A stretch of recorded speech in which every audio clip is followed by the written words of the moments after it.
set a goal so big it scares the hell out of you, it's unrealistic, and just start doing. In order to be successful, you have to come out of balance.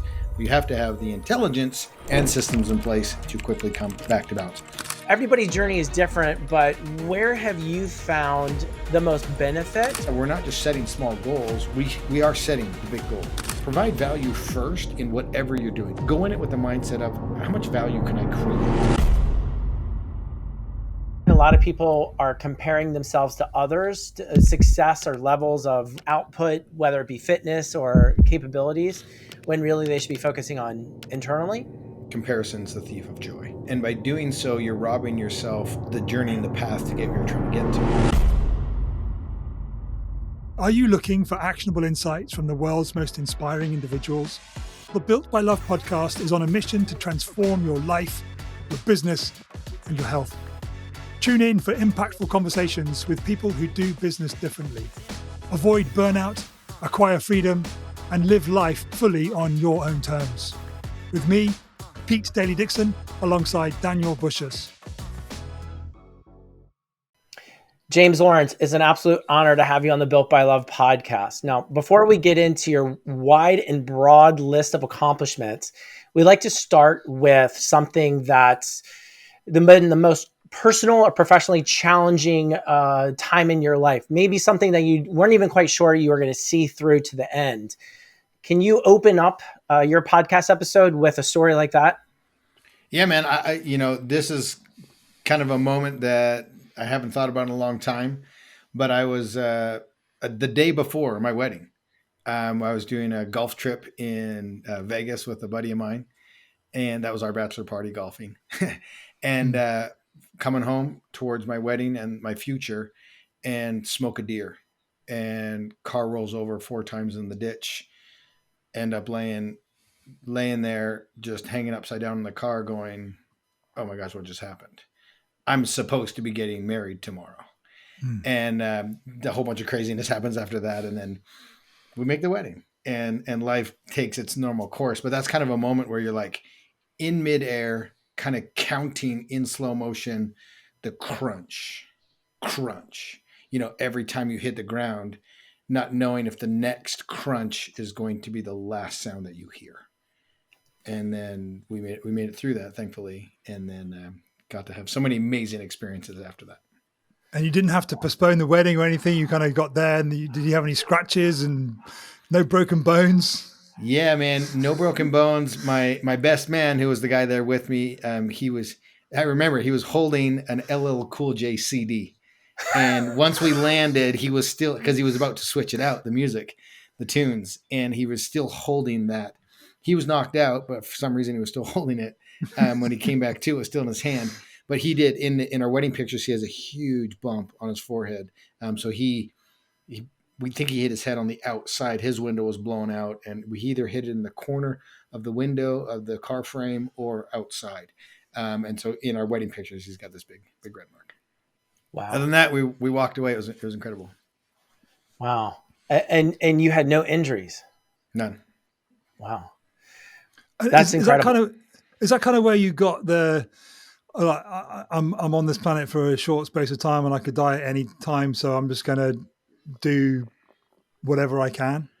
Yeah, I've had a couple of those experiences, and then as my journey has progressed, I've been involved or had friends or close encounters where that message just is really brought to the forefront. That every day is just an absolute gift. In fact, last week I got a phone call and say, hey, guy I know really well, mountain biking, broke his neck, airlifted out, life changed forever. In a moment like that. And so that didn't happen to me, but it happened to someone very close to me, and is a terrible thing, but a great reminder. Hey man, tomorrow's not guaranteed. And if we're not living right here, right now, what are we really doing? And that was kind of how I started my marriage, and the rest of my life was right after that crash. Like I maybe didn't make my own wedding, right? And then to have that gift to now be able to go marry the girl of your dreams and then start your life together. Kind of a cool reminder, that could have gone sideways really quick. Real perspective shift. Immediate perspective shift. And I've tried to live my life that way. I had that mindset going into it before that moment, but I think it was just like, hey, bro, stay humble, stay present. Your life's about to change, and here's a subtle reminder that you're not in control. It's interesting how like certain things in your life kind of change your perspective, right? That are a ripple effect.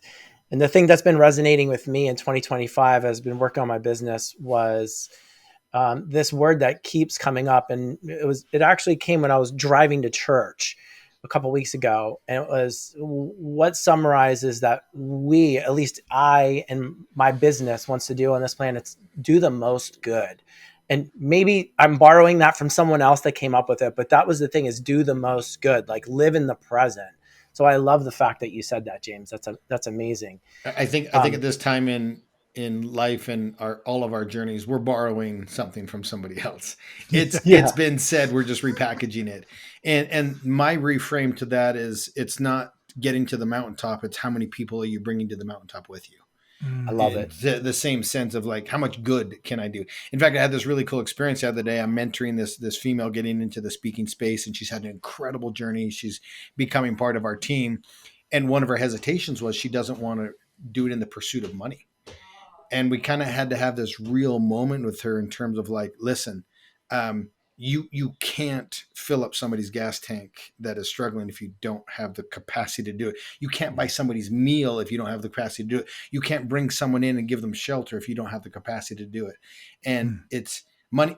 Money's a magnifier, right? And so as soon as she had that mindset shift that it wasn't about chasing money, it was having the ability to help as many people as she could. Man, she just lit up like a Christmas tree, and it was so exciting to have her, like, have me witness her having that shift. And I now believe that she has got to the other side of that poverty consciousness and will now be super powerful in what she does. That's incredible. You need a proper introduction, because the long list here, I literally have to have a document to read it out. And it's incredible. So does he, Daniel. So does James. At least to remind himself. Right. Yeah. So I'm going to do my best here. So James Lawrence, also known as Iron Cowboy, you are named one of the 50 fittest freaks by Sports Illustrated, ranked up there with Conor McGregor and LeBron James. You're a two-time author, and not only are you an author, but your books sit in stores nationwide, if not worldwide, in retail stores like Barnes & Noble. So it's not just an Amazon book. It's actually a book that's carried by a publisher, and that's a huge feat. For those that don't know, who are listening in, less than 4% of books ever written and published actually get picked up into distribution. So that's a massive feat on its own. You've got 2 documentaries that have been produced by you, one of which I've watched twice on Netflix. You hold 2 Guinness World Records. You're a professional endurance athlete, a speaker, a coach, and a father. Just a short list of accomplishments. I would say a lesser man maybe would go after one of those things. And so you've done the incredible. Out of all those titles and accomplishments, James, what would you say is the one you're most proud of? You took the words out of my mouth, Daniel. Thanks for asking it. Yeah, and I hope this doesn't come off as cliche, but when I've now had the opportunity to speak in 57 countries around the world, which is mind blowing to me. This is not what I set out to do, and I finish every presentation with "No success outside your home will ever compensate for failure inside your home," and then I go on to say, I don't want to be known for the 50 or the 100 or climbing, all these things that we've done. I want to be known as the hero in my own home.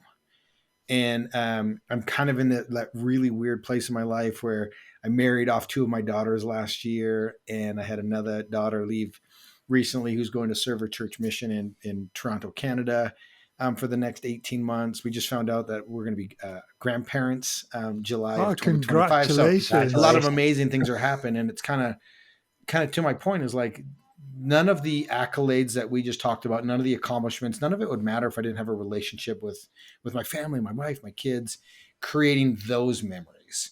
Mm-hmm. And anybody that has followed our journey and watched us, these books are about them and their journey with us and our experience together and the impact that our family has gotten to have. Absolutely. Yeah. one of the reasons why I started this podcast is because once you get to a certain point in your life, again, financially, and it's not about revenue numbers, but once you get to a certain point that you're not in survival mode, like you've got a lot of things taken care of, your business is going well, you start to actually reflect. At least I did. And it was one of the things of, why am I here? Right? At whatever point in time in the future that I have to answer to, for me, the Lord, to say, you were gifted with life. What did you do with it? Right? And say, oh, look, I have a very large bank account and I did this and this and this in business, but really it was all just a selfish desire.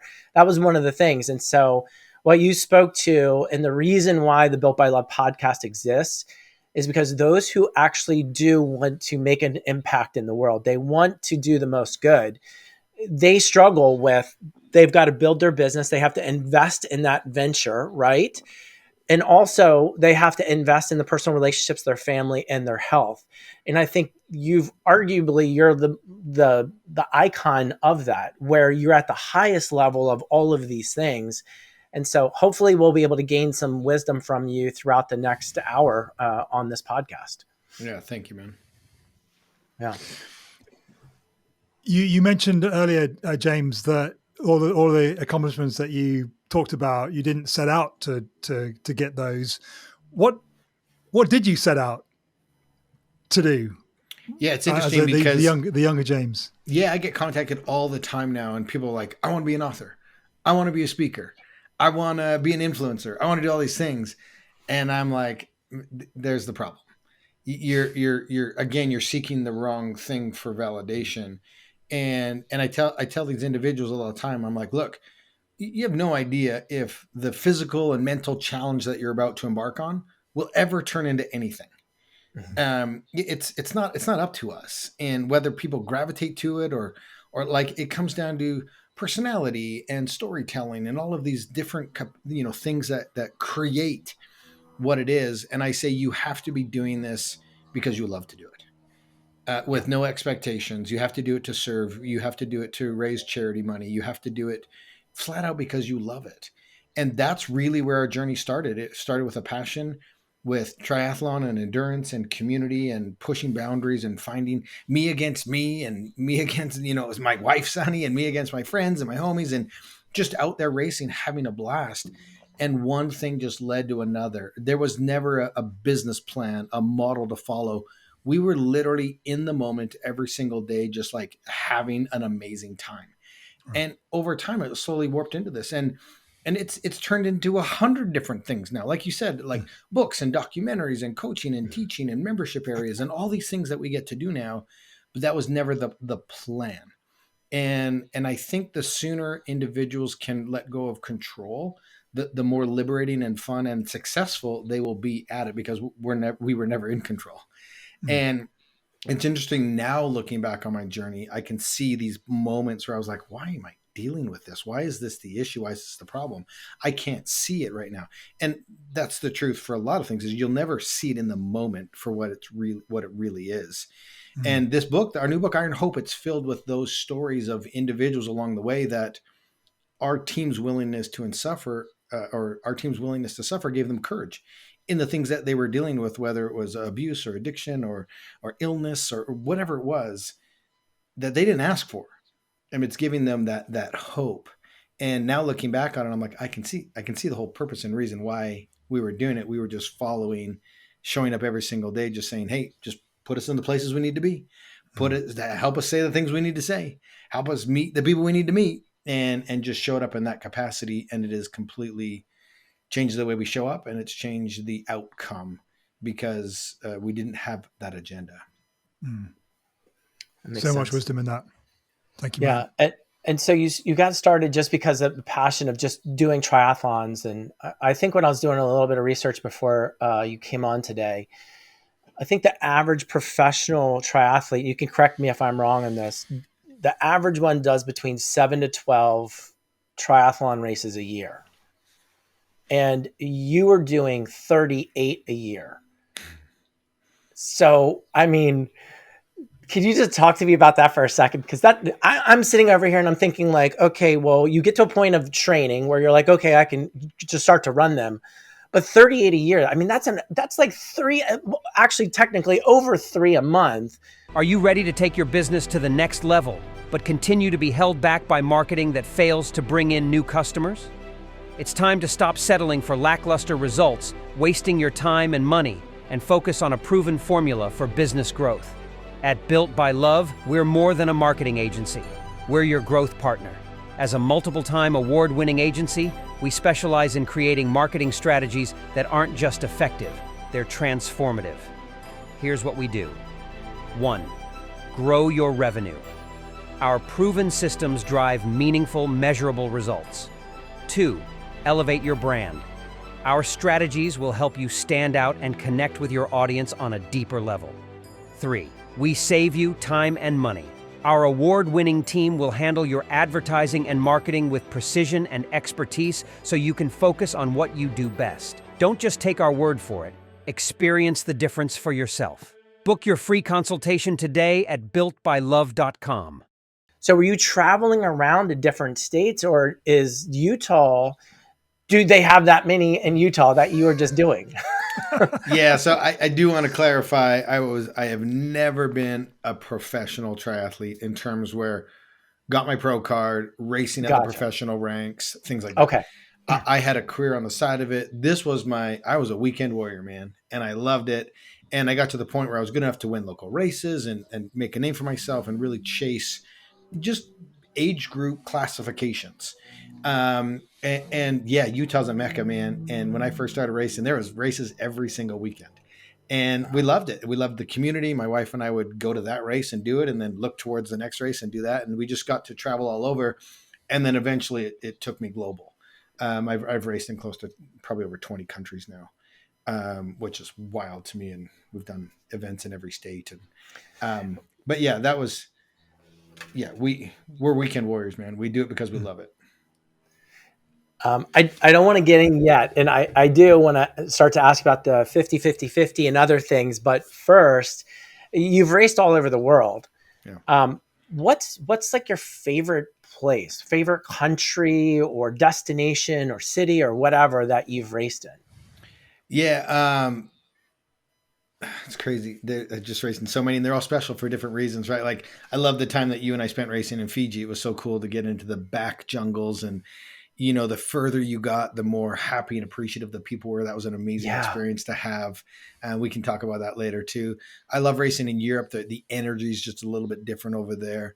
One of my favorite races that I'm doing again this year is Mont Tremblant, Canada. I love racing in Cozumel, Mexico, one of the best swims on the entire circuit. I've raced all over Europe. That's so much fun. Done some really cool mountain biking in South Africa. I'm headed, I think one of my favorite races is coming up. It's going to be in Croatia. We're doing 5-day mountain bike stage race. And so I've really again chosen to be present in the country and the race that I'm doing.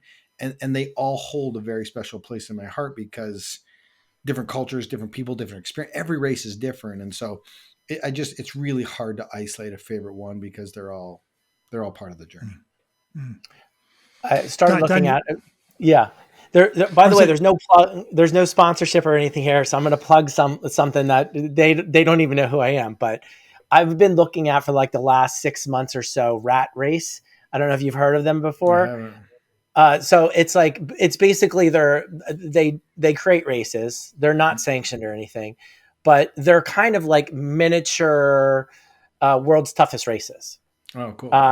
Yeah. And it's like, they have all kinds of things literally all over the world. They have one in Antarctica that I was looking at. They have all these cool things, but that's another topic offline. But yeah, so I'll have to look into those because I'm always looking for something fun to do. Well, message me because if you do it, I'll do it. But you will absolutely crush me. I'll just meet up with you at like each stage, right? Fun.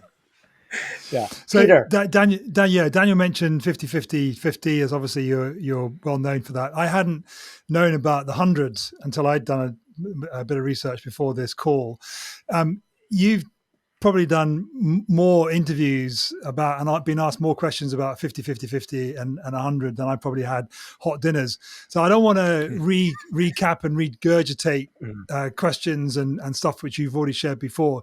So what's a question or some questions about those two events in your life that someone hasn't been smart enough to ask you, that if they were to ask you, it would unlock some just next level shit for us? Yeah, What a great question. that in itself is a great question. And for me, a lot of people from the outside looking in, they're just like, oh, the 100 was just doubling the 50. And so it's the same thing. They were very different campaigns for multiple different reasons. So just to kind of break those two and what they are, the 50 was 50 Ironmans, 50 days, 50 different states, events put on by us because there are no Ironmans Monday, Tuesday, Wednesday, Thursday, blah, blah, blah. Then the 100, so that was a logistical nightmare. And then the 100 was, okay, what are we actually capable of? Because the 50 was so riddled with chaos and confusion and logistics. If we removed that chaos, confusion, logistics, we put team and systems in place, could we double it and do 100 in one location? And so, Fiji, they kept wanting me to say that this was the world's hardest race. And it was only like 10 days long. And so you take anything that's 50 days long that has a difficulty level to it, it's harder than anything that's 10 days long. And then you take something that's 100 days long, it's more difficult than anything that's 50 days long. And so the differences between 50 and the 100, I would say the 100 was harder for these two reasons. One, duration. 14 weeks over 7 weeks, 14,000 miles over 7 miles. Huge difference. And what made the 100 so hard was I went in completely unprepared. The pandemic hit. It was a very short 4-month training plan. I 5 years removed, 6 years removed from the 50.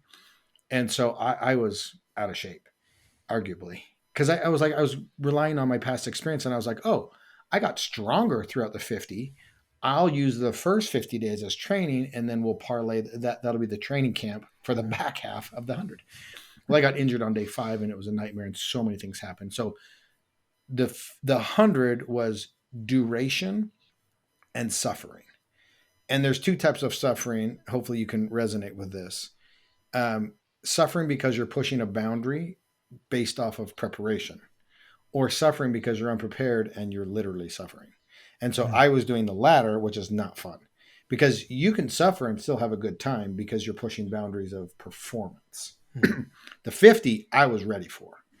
What we weren't ready for is the level of fatigue, which you can't simulate in training because of the travel between every single state in order to make the time cutoffs of 50 states in 50 days. So the 50 became managing chaos, confusion, and problem solving. Still an athletic and mental feat, but it was more of a logistics feat. And then the 100 was just like duration and pain. And so there was a incredibly large difference between the two campaigns, even though on the surface from the outside looking in, you're going, oh, that was just consecutive Ironmans. You just doubled it. Very different campaigns. Why though? Sorry, why the 100? Yeah. Because I've watched. I mean, when Daniel told me that we'd booked you for the podcast, I was like, "What you mean, James? As in the Iron Cowboy? As in the Netflix documentary?" He said, "Yeah, man." Because I watched that and I was just in awe, and I just sort of seen you, asleep on your bike, or wasn't that one bit where you were like falling asleep on your bike or something? So having gone through that and proved that you to yourself that you could do it, what was it about the 100 that made you think? For sure. So if you watched the 50 like you did, you'll notice it was pretty heavy on the controversial side of things. There was, WADA doping allegations that had to do with not drugs, but like an IV. There was charitable donation controversies, which we proved to be false. There was day 19 in Mississippi after we were crashed on the bike in day 18 from falling asleep. Hurricane conditions, pushed indoors, jumped on an elliptical for a few miles to finish the day to continue the campaign and raise the money for the charity. So there was a ton of controversy. there was a subculture out there that said the 50 was invalid because of that small moment in Mississippi. And we made a decision to keep going as a team. It's well documented, both in Redefine Impossible, the book, and the documentary. Never hid from anything, never had to like, oh yeah, sorry, we didn't mention we didn't, like they never have. We were very upfront and open. We were an open book with everything we did. We were doing something that nobody had ever done before. There was no guidelines to this thing. And so then after the 50, I was pushed into the speaking world. I did 100 events speaking that very first year. I've been doing it professionally now for a decade. But like in those early days, it was just like so many events. And still, I'll do 70 events this year. It's wild. I'm approaching 1,000 stages, which is still totally mind blowing to me. Congratulations, man. That's incredible. Thank you. And so to answer the question, why the 100, there was this, we done it. I believe we've done it. It's documented. We were totally satisfied with it. That small subculture can suck it. I don't care. But the reality is there was always that question in the back of my mind, right? And I wanted to prove to myself that, dude, we did what we said we did. And so I literally did a career dice roll.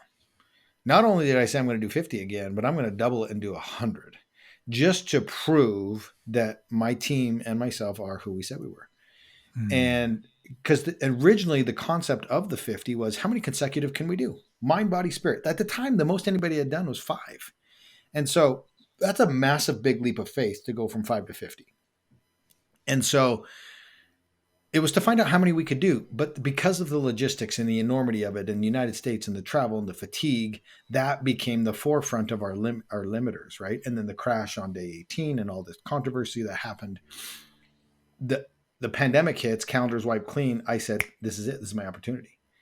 I don't have anything to do. And I've always wanted to do 100. My kids are a little bit older now. Let's do it all right here in Utah. And like I said, we'll remove chaos, confusion, and logistics. And we'll put the same team in place with improvements. We know the system. We know how to do this. And in 4 months, got ready to do it. And so it was really to erase my own history and reset my history, prove to myself and the critics, we silenced all of them. We did the first 50 days to perfection. And then we got to break a record every single day after that. And then it became what is potential.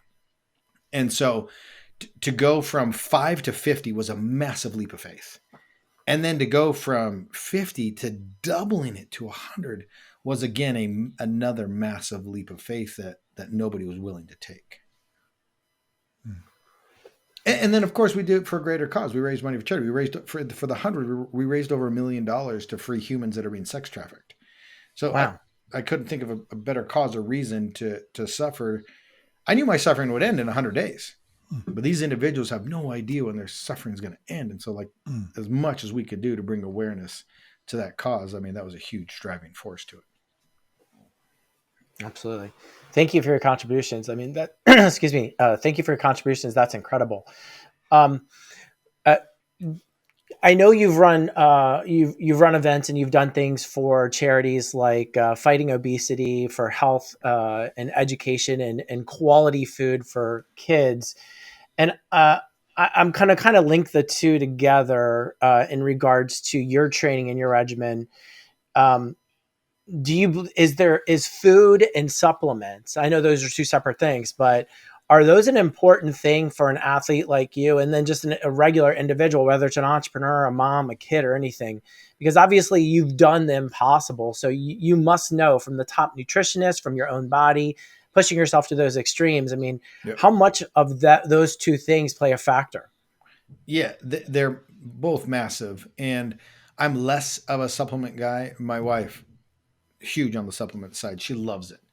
But we're both all in on the food side.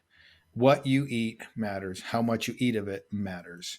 And if you're out of balance and you're on the I don't know what to do side, you can totally change it. The body's amazing. You give it the tools and the time that it requires to, and you can get back to a very healthy state. And if you want to get stronger and healthier, you can, there's just, it can all be done with food, both in, again, terms of what you're eating and how much you're eating of it. it's interesting because there's so much noise on social media and these new wannabe nutritionists and influencers and in the fitness space. It's mind blowing and mind numbing that there's no regulation on this at this point. And it's just crazy. And so I'm kind of on a mission now where I'm like, I just want to help people and give away these programs and information for free to help people understand, like, food is your ally. It doesn't have to be this negative thing. And our relationship with food is fuel. You're an entrepreneur and you're busy, but we know that every business owner needs a podcast without the hassle of learning about production. Well, we figured it out for you. Activate Your Podcast is a service that offers everything you need to make a podcast that creates meaningful relationships with your clients at scale. The experts at AYP will work directly with you to produce 5-pillar episodes from a 2-hour conversation that captures the trust and love you are bringing to your ideal client. And the assets are all yours to create your own amazing marketing campaign. For the benefits of a podcast without the hard work, head to activateyourpodcast.com and let's create something great together. Now, back to the episode. And I couldn't do the things that I did without fuel. My body couldn't be as powerful and strong without the right foods and the right amount of foods. And so we just need to change our relationship with food and then have a better understanding of what a freaking calorie is and where it's coming from and how much of it. And I would say the biggest problem with the United States right now, and probably globally, is just the mass overconsumption of calories. There is very few people that understand or track effectively the amount of food that they're eating in a day. And the example that I always use is like, look, a lot of people are planning for their retirement and they have a budget and a system, and they're planning for their future, and they're very specific with, okay, this much goes into this account and this much goes into here. If you're not doing that, then I'm not talking to you. But the majority of people that should be planning, I'm talking to you. And they're very dialed in to that system and their future. Yet we don't do the same thing with our food. We're haphazardly approaching how much we're eating, what we're eating, when we're eating, why we're eating. And if you did that with your retirement plan or your business plan, okay, we'll just talk about business. A lot of people do businesses and they're tracking numbers and spreadsheets and money in and money out and all these things that they're doing to make sure that their business is on track so that they can stay in business. So if you want to stay in health, why don't we have a system for tracking, and why do we haphazardly approach that? We are winging it. Everybody's winging it on that side. And that's why people are having such a hard problem. It's because it's difficult. It takes organization. It takes pre-planning, and it's not the path of least resistance. And people need to have a mindset shift. Like, I need to treat my body and my health the same way I would treat my business or my job or my retirement. So I take it you stay away from processed foods. My question is, does your family eat organic, or does that not play as important of a role as the food that you choose to eat, to consume? Yeah. And like, by counting your food or macros or whatnot, it doesn't mean you can't have anything that's processed or anything that tastes super good, or like there's that huge misconception. Again, back to an analogy with money, you have an economy of money that you get to pull from, but it's filled up and reset every single day. And you get to choose how you spend your money. You get to choose how you eat your food. I can eat this donut that has a lot of whatever in it, whatever the macro micronutrients are in it, and however many calories that is. Or I can have this plate of real food that is the same amount of calories that is going to keep me satiated for a longer period of time. And then I can either eat this and be starving down an hour later, or I can eat this and be satiated. But I have to understand that, like, from the economy that I'm pulling out of, those are the two buckets. Like those equal the same. And I get to choose, am I spending my allotted budget on this today, or am I spending my allotted budget on this today for this moment? And then you start to quickly realize, I'm going to spend it over here because I don't want to feel like that. And, if I'm sticking to the parameters, this is how many calories I'm eating today, then I'm going to start choosing this. And so you start to understand where you're going to spend that budget in a moment. You used a term there, James, which I thought was really interesting. You said it's not the path of least resistance. Do you think that's inherently the problem with a lot of things, not just the food that we eat?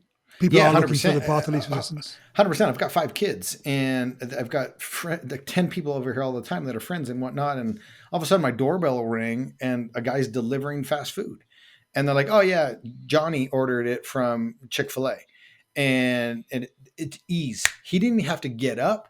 He didn't have to go to the store. He didn't have to prepare it. It was delivered to my house through a device on his hand.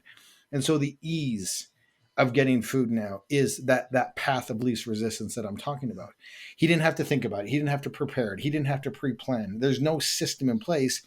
It just gets delivered to him. And so we live in a society of, and trust me, I hope everybody recognizes that we live in a day and age where we're all living like kings. For the most part, we all live greater than kings did back in the day. The access and ease we have to things. And so because of that, that path of least resistance is leading to our detriment and the health problems that we're having. Because it takes effort. It takes sacrifice. It takes commitment. It takes all of those things to be healthy. We've reached a point where 47% of adults in the United States are obese, not overweight. Obese, meaning a drain on the medical system. And I have empathy for them. I have compassion for them. They are living in bondage. 47%, that's almost half of the population that, and again, the number is over half for those that are not just obese, but now overweight and unhealthy, right? So it's becoming increasingly easier and easier to fall into that category. And I really want to encourage people to treat their health as the number one priority, because I heard a great quote the other day is, you've got 100 problems until your health is one of them, and then you have one problem. Yeah. And so that rings so true to me. And so if that's the case, let's prioritize our health so that then, and I guarantee if you prioritize your health, 99 of the other problems you have will also, some of them will go away because of that, the byproduct of your health. And so prioritizing our health. And again, it goes back to the beginning of the conversation where with that money is, I can help more people if I'm healthy and able-bodied. Same thing as if I'm wealthy, I can help more people because I have means to do so. So wealth and health become two incredibly beneficial assets, and they magnify who we are and the abilities that we have to bring the amount of people we want to the mountaintop, which is, serving through love. Yeah. What you're speaking to, humans are creatures of habit, right? I think that's one of the things, especially for entrepreneurs that are listening to this podcast. They're creatures of habit. Hey, I'm going to wake up, I'm going to do this routine, I'm going to work, and so forth, right? And one of the things that typically happens, I call it the impossible balance, is I'm going to focus over here on my business. And then what's going to happen is your health and your relationships over here are going to wither away. And so by creating some kind of routine or some kind of rules that you're going to live by of like, I'm not going to allow this over here to take over priority here.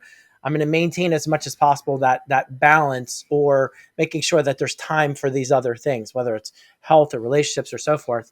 Would you argue that for people that you're dealing with, people that you're coaching, that's what's happening is they haven't made either a routine or some kind of set of their own personal rules to ensure that they're going to take care of these other factors?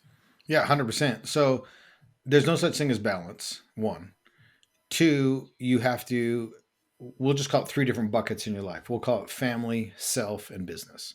If those are our 3 buckets, right? Now you have to have a routine and a system for each of those 3 buckets. And at certain times in your life, depending on your goals, you will become out of balance. Was I out of balance during the 50 and the 100? Yeah, absolutely. Was I out of balance probably during the preparation? Yeah, absolutely.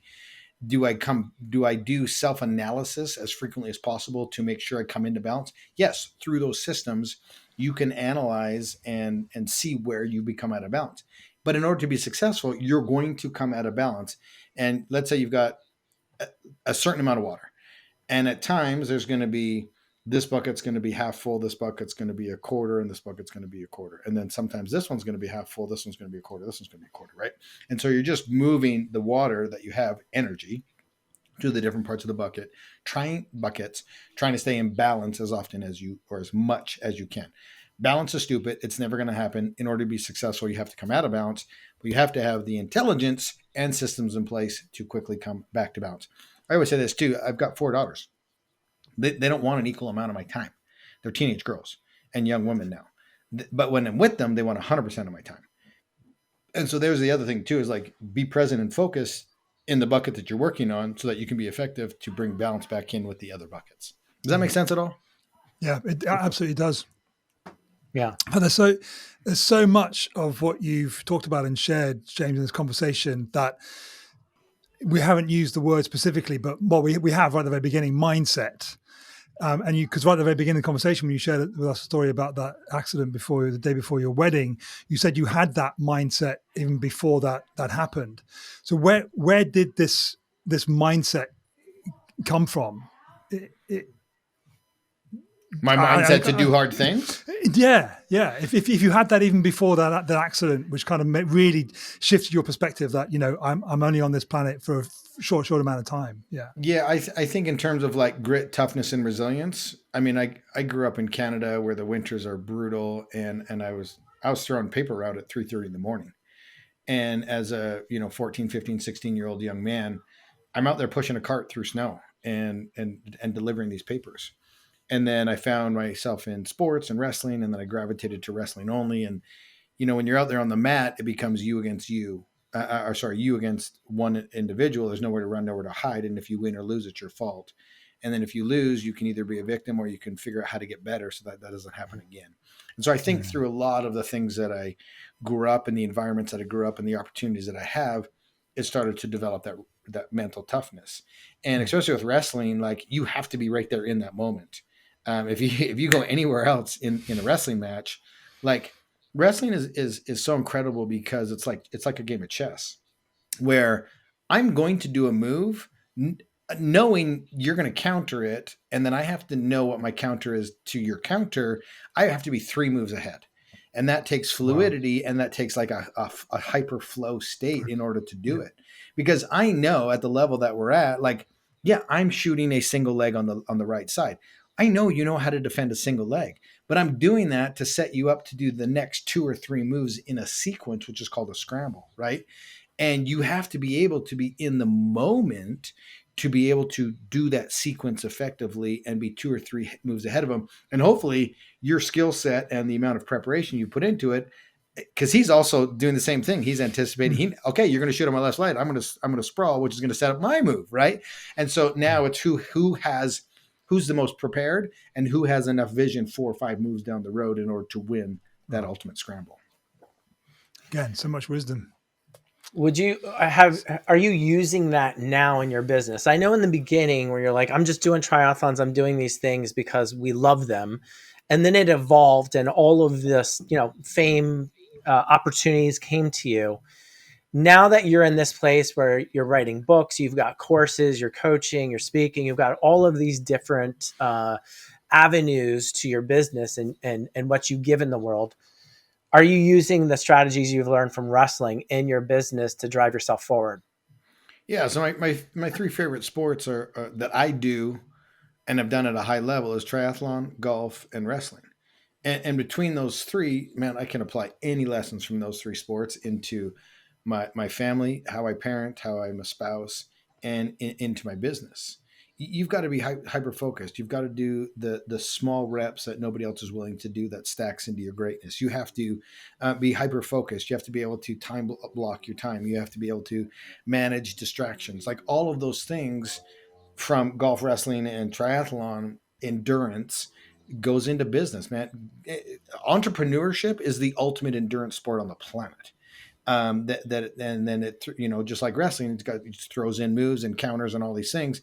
That's entrepreneurship. It's going to do all those things to you. Golfing, dude, I'm now in the woods. What am I going to do? I have to be able to master problem solve in business in order to navigate what's coming next. And so I love that those 3 sports are my foundation and that my passion is actually entrepreneurship, because what I learned through sport, man, it is so applicable, especially those 3 sports. And if you notice, all 3 of those are individual sports. Like if I win or lose, it's my fault. It's funny you said that because I was going to bring that up next. Yeah, for sure. Yeah. And I think that's why I gravitated to it, because I love the concept of, and this for life too, like if you're out of shape or in shape, or if you're broke or rich, like stand in front of the mirror with full transparency with yourself, full accountability, and say, I'm either winning and it's my fault, or I'm losing and it's my fault.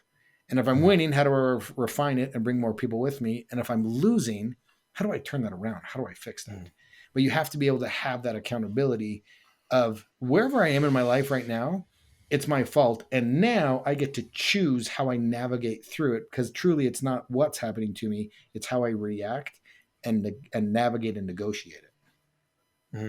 And having the realistic expectations of what you're capable of this week, next week, a year from now, right? I think I have a question for you on that.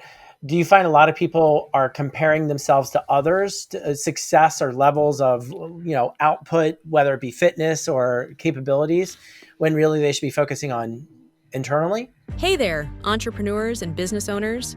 Are you feeling stuck with marketing strategies that just aren't delivering? Struggling to attract the right customers or boost your sales? Imagine turning those challenges into triumphs with a proven roadmap tailored just for you. Introducing Marketing Built by Love, the game-changing book by award-winning expert Daniel Bussius. Marketing Built by Love is designed to tackle your biggest business pains head-on, whether you're battling low visibility, weak customer loyalty, or stagnant growth. This book provides actionable solutions that drive real results. Here's how it can transform your business. Boost your revenue. Implement strategies that convert leads into loyal customers. Strengthen customer relationships. Create meaningful connections that keep your clients coming back. Streamline your marketing efforts. Save time and money with effective, easy-to-follow systems. Don't let marketing woes hold you back any longer. Take control and watch your business thrive. Grab your copy of Marketing Built by Love today in stores at Barnes & Noble, or order online at Amazon or wherever you buy quality books. Transform your marketing. Solve your business problems. Achieve the success you deserve with Marketing Built by Love. Available now. Yeah, I think I posted it literally last week where I said comparison's the thief of joy. And by doing so, you're robbing yourself of the journey and the path to get where you're trying to get to. And I think that was by accident, one of the best things I did is I was so hyper focused on my journey. Like people kept asking me like, who's your mentor and who do you look up to? And I'm like, I don't know. I'm just showing up in my own capacity, trying to better myself and do this thing. And I'm really comparing myself against who I was yesterday and the dude I'm trying to chase down, which is a better version of me. And I was so laser focused on that. Like I wasn't comparing myself to anybody. I was really in the moment, learning, strategizing. And if I am comparing, it's against the guy that I'm beating and the guy that I'm trying to be. And so for me, that was so a gift, I believe, because it allowed me to be present in the moment where I'm not comparing myself. Because if I'm comparing myself to a guy that's 10 years down the road, one, I'm going to try to accelerate the process and fail. Or two, I'm going to believe that's that's unachievable, and I'm not going to start, or I'm going to be demoralized. And so by comparing that, I'm missing out on all of the steps. Now I can use that as if you have enough emotional intelligence, you can say, okay, I like that guy. I like where he's at. I don't know how long it's going to take him to get there, but that's a great benchmark. And then I'm now here and I'm focused on what I'm doing and trying to do it. And so I think we need to be optimistically unrealistic in what we're trying to pursue, but then bring it back to the moment and give the time it takes to achieve that goal the respect that it deserves, and do all the steps along the way. Because you see a lot of people now, they set a goal too big, they try to fast forward to that moment, and then they ultimately fail. They do that multiple times. They start associating themselves as a failure, and then that becomes their new identity, and then you're stuck in this loop. That was a lot. I hope that landed where I wanted it to land. You may want to like bloop, bloop, bloop, rewind that and listen to the last 4 minutes again. Cause I did a masterclass on how to get to where you want to get to. Yeah. What I've distilled from it, which is really interesting, is the way you look at business, right? Everything starts with your mindset. So the way you look at business is exactly how you've looked at your athletic endeavors and your training, right? If I want to be here, where am I here? And if I want to be there, right, at that level, playing at that level, whether it's speed, time, or whatever capabilities, then you basically come back to where you're at and then create a plan and then judge yourself based off that plan is kind of what I'm hearing, because everything you've said for business seems to be you're using the same playbook and template that you've had massive success in your athletic endeavors as well. Yeah. So there's two trains of thought right now. Is set a goal so big it scares the hell out of you, it's unrealistic, and just start doing. And then there's the mindset of like, okay, here's the goal that I believe is achievable, and I got to take a little step to get there. And these are polar opposite mindsets, and they're going to bat heads. And the guys that are there, that are doing it at a high level, they're not setting, these little tiny micro goals, but they've also forgotten like that's how they had to start in order to create momentum and success. Gary Vee's posting right now, like, just stop talking about it, go do it. And I'm like, I agree with you, Gary, but that individual is so overwhelmed, they don't even know what to do. So they have to create that list and start checking it off. And so I believe there's a hybrid meet in the middle here to where it's like, yes, think so great, think so big, and then keep striving towards that. But you've got to reverse engineer it to a manageable moment to where you can start to have those wins along the way that creates momentum. And yeah, we're not just setting small goals. We are setting the big goal, but you've got to have those benchmarks along the way in order to get there, because if you're 3 steps ahead of yourself, you're not focusing on the one thing that's going to move the needle, and you're going to get stuck anyways. And so, yes, I agree with those big dogs that are saying that you've got to have that big goal. And yes, you've got to take massive action, but you've also got to like slow down for a second and figure out what your next step is. Now, the problem is people just they get stuck in that planning phase, and they're waiting for the perfect moment and the perfect plan to start. And that's what I think they're talking about, because now you're never going to get going, and it requires massive action. But you have to meet yourself where you are. You have to have the unrealistic goal, but you have to meet yourself where you're at experience-wise. Now take massive action, and you change and evolve along the way. I love the quote, you can't see the next mountain until you're ready for it. You can't see the next challenge until you're ready for it. And so all of a sudden, when you're on the top of a mountain based on your current level of experience and expertise, boom, you can see the next mountain, and now you can start climbing it. And we miss a lot of that in hype or sound bites along the way just to get clicks or likes. Our listener, they're entrepreneurs, so they've built a successful business. They have an expertise in their area of knowledge that's rare. And for the question I'm going to ask, which would be, generic advice that you could give that's worked for you, right? Because you've written multiple books, you're a professional speaker, you've got online courses, you do coaching, you've got all of these different aspects. Yeah. For our listener who says, well, I think I have a book in me, or I think I'd like to speak more, or, maybe I should do a podcast, or maybe I should do this. Like, everybody's journey is different, but where have you found the most benefit that's gotten you more opportunities to do more good and to have more business opportunities? What would be that advice to the entrepreneur? And sorry if that's a little bit convoluted, but should they invest in writing a book? Should they invest in speaking? Is there any advice from your personal experience that you saw, wow, this was the right move to go in that direction? Yeah, that is a very difficult question to answer, because it's all going to be very different for different people. I have found that letting go of control and not like forcing an opportunity. There's a quote that says, or I'll use this example. When I was applying for sponsorships, thinking I was bigger than I was on UnderArmour.com. I'm like, oh, that'd be a great sponsor for me. And they said, we are not accepting applications for sponsorship. When you're big enough, we'll find you. And I loved that mentality, because a lot of people think they've either done enough or their story is big enough. People ask me all the time, why hasn't Joe Rogan reached out to you? And I'm like, I must have not done anything big enough yet to warrant that phone call. And I'm not going to chase Joe Rogan down. I'm not going to do all these things. I'm just going to I need to show up in my life in a greater and grander way. And if he picks up the phone, or his team picks up the phone and reaches me, then I'll go on the show. And so I think again, you need to remove the agenda from what you're doing. If you want to write a book, write it because you are writing a book with purpose and passion, and you want to share a message that you believe somebody else can benefit from. If you want to get on stages, dude, do not come out of the gates and say, oh, okay, I'm a $10,000 speaker. No, put in reps and speak for free as much as you can. Gain credibility, knowledge. You don't know what works, what doesn't work.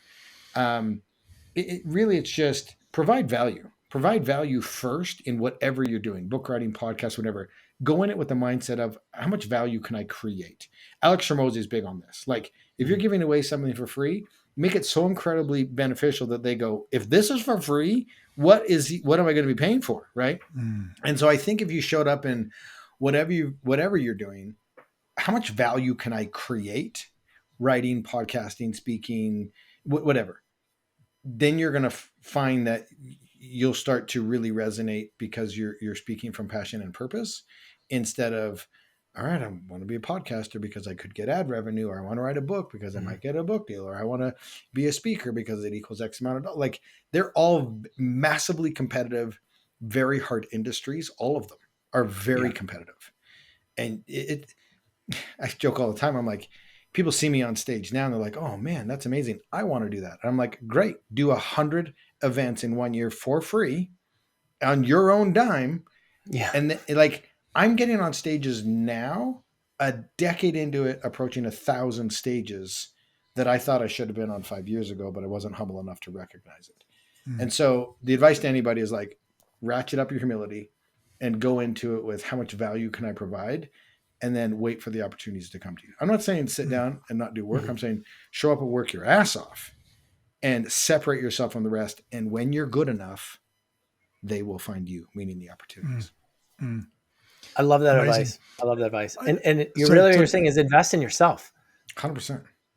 Well, then I'm the best deeply example of that too is like people that are like, I can't find a good partner and blah, blah, blah. And I'm like, well, you're sitting at home watching porn and playing video games. Like, what kind of mate are you expecting to attract right here? Like, start working on yourself, your personal development, and then you're going to start to attract that person, right?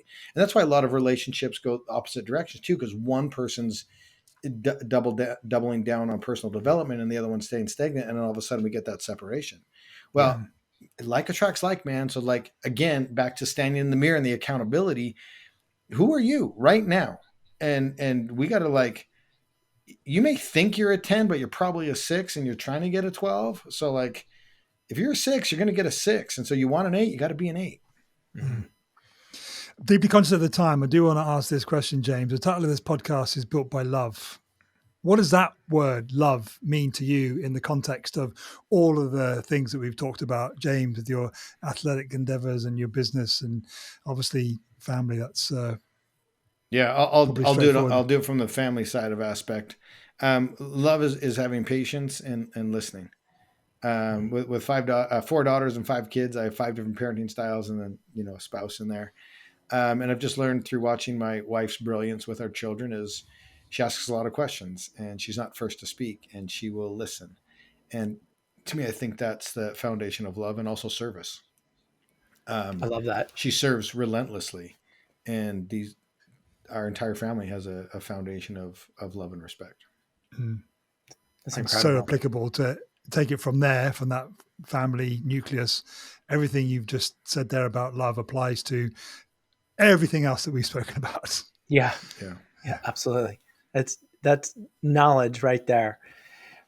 Again, to be conscious of time, James, you've got a lot of endeavors. Can you talk about, you've got a book that's just recently come out. Can you talk about your business? Can you talk about the things that are important to you that you want the listener to hear about? And then we'll get into where they can find you, where they should follow you, and everything else. Yeah. So, I mean, outside of my own personal training and family, just business, my speaking is just, I'm having so much fun with it. I'm on a lot of meaningful stages right now. I've got an incredible team behind me that's putting me on these stages. That work is finally coming to fruition.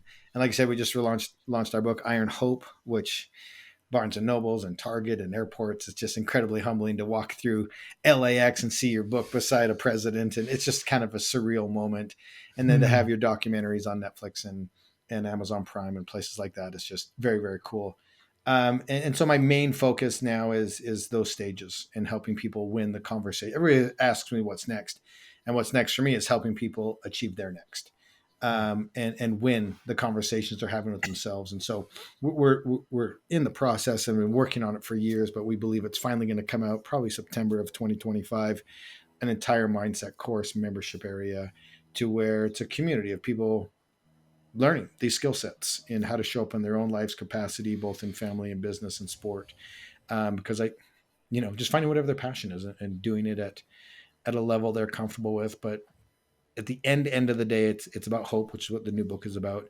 It's about winning the conversations you're having with themselves. It's about the compassion and love that we've talked about. Confidence is a huge thing that this generation doesn't have. They're lacking the confidence to show up and be who they are. And it's holding people back. People are waiting at home for purpose and passion to find them. And so in business, that's just all the things we're doing. Still chasing down athletic pursuits, having a lot of fun with that, training with my guys again, coaching athletes to do the same thing. Everything we do is on our website, ironcowboy.com. And I'm most active on social media on Instagram at Iron Cowboy James. It's amazing. Obviously I've looked at your website, and you've at least done an event where they can come together. People can come together at your event, learn from you. Obviously you're there in person, and then you add some athletic activities into that. Are you going to be doing more of those? Because I was looking, I was like, what a genius, what a brilliant thing to do. Mm-hmm. Most times you just get overwhelmed at a conference. You go to the event, and then you go to the bar, you have a couple drinks, or you eat some, hotel food. You don't get a great night's sleep. And then maybe, at least for me, I'll wake up at like 5 o'clock in the morning and go to the hotel gym, which is always not a great experience. Yeah. And you're always kind of missing that. And you don't have enough time, like if you're in Arizona or wherever, to go hike a trail, go for a trail run. And you've built that right into the DNA of your event. So sorry, that's a little bit long-winded, but are you going to do more of those? Because I think it's a great concept. Yeah, we are. We're not. We just did a 2-day event here in Utah 2 weeks ago. It was incredible, so much fun, and we've done a couple other ones in Kanab, Utah, and Sundance, Utah, where we bring in people about 20 at a time, really intimate group, but we pour into them both with learning and experience, and then we also have experiences to where we get down and dirty and we do workouts together and we have some fun activities we do. And so really it's about the experience. Number one question I get around the world, how do I become more mentally tough? And it's not by listening to us rap. It's not listening to a podcast, an audiobook. It's not reading. It's by doing, showing up in your life and having experiences.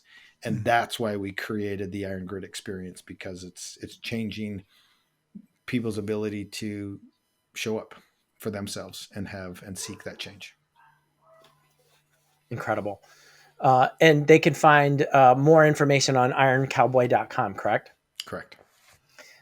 James, it's been an absolute pleasure. Are there any final words? I mean, it's pretty hard to beat what you just said right there, but are there any final words for our listener? Yeah, wherever you're at, give yourself some grace, forgive yourself from your past, and start living your life tomorrow or right now. Thank you. Yes, sir. Awesome, man. Thanks, guys. Thanks so much for listening to this episode of the Built by Love podcast. If you found the conversation inspiring or helpful in any way, then head to builtbylove.com/podcast and make sure you're subscribed to our email list. Please also take a few minutes to leave us a rating and review wherever you get your podcasts, and share this episode with a friend that you think it might help. Each review helps us to spread the message of love to more people. See you next time on the Built by Love podcast.